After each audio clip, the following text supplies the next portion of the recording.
Olá, pessoal. O vídeo de hoje pretende discutir um tema que é bastante interessante no âmbito do cumprimento de sentença, que diz respeito à natureza jurídica da decisão que aprecia a impugnação.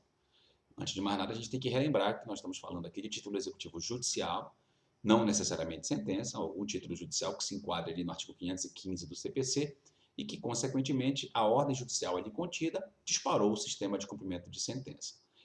Então, nós estamos falando em um processo sincrético, onde existe a fase de conhecimento e a fase de cumprimento de sentença, e a impugnação acaba sendo um instrumento incidental de defesa do devedor. Inclusive, nós tivemos aqui um outro vídeo onde nós trabalhamos a diferença entre a impugnação, os embargos de execução, os embargos de terceiro e a objeção de pré-executividade. Pois bem, vamos imaginar a hipótese em que o devedor apresenta a impugnação, de acordo com uma das hipóteses lá do artigo 525 do CPC, e o juiz aprecia essa impugnação. Qual a natureza jurídica desta decisão? Segundo ponto para a gente discutir é lembrar aqui o 1015, parágrafo único do CPC, que afirma que todas as decisões interlocutórias no curso do cumprimento de sentença são sujeitas a agravo de instrumento. Mas a questão é, será que a natureza jurídica é de interlocutória sempre que se aprecia impugnação ao cumprimento de sentença? A resposta é variável. Vai depender da hipótese que o sujeito está tratando no caso concreto. Se você imaginar, por exemplo, uma impugnação ao cumprimento de sentença, em que o devedor alega excesso de execução, e lembre que o excesso de execução tem uma confissão embutida e tem um desmembramento do objeto lá no cumprimento de sentença, tem que confessar quanto deve, e aí se divide em objeto litigioso controvertido e objeto incontroverso, permitindo até o pagamento parcial, precatório, se for contra a fazenda pública, no âmbito da questão incontroversa. Então, se o réu apresenta a impugnação ao cumprimento de sentença e acolhido, por exemplo, excesso de execução, excesso de penhora, ou outra tese restrita contida lá no 525 do CPC, que não vem a extinguir o cumprimento de sentença, a natureza jurídica é de interlocutória, e aí se aplica o parágrafo único do CPC, lá do artigo 1015, agravável de imediato, não sujeito àquele rol lá do 1015, taxativo ou taxativo mitigado, como entendeu o STJ no tema 988. Por outro lado, se nós estivermos diante de uma situação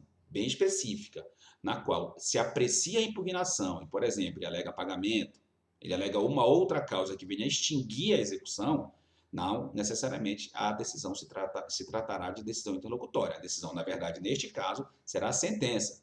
E é interessante notar, porque eu já tenho, teoricamente, uma sentença na fase de conhecimento, não necessariamente sentença, mas na grande maioria das vezes eu tenho uma sentença na fase de conhecimento, que constitui um título executivo, lá pelo 515 do CPC, e eu tenho, eventualmente, uma sentença na fase de cumprimento de sentença, uma sentença pós-sentença, na fase de conhecimento, e se for extinto o cumprimento de sentença, a natureza, o nome está dizendo, se aplica o 203, parágrafo 1º, se aplica os 925 do CPC, que fala que extingue a execução por sentença, então a natureza é de uma nova sentença, sujeita à apelação. Então, a natureza jurídica, pessoal, da decisão que aprecia a impugnação é absolutamente variável. Eu recomendo a vocês a leitura complementar de uma decisão interessantíssima de 2018 do STJ, relatada pelo ministro Luiz Felipe Salomão, é o RESP 1698344, 1698344, onde ele traz exatamente essa variação conceitual.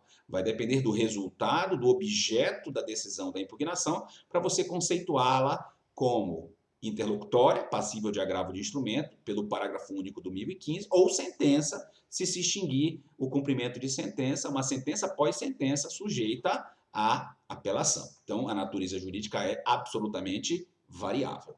É isso aí, pessoal. Grande abraço e tudo de bom.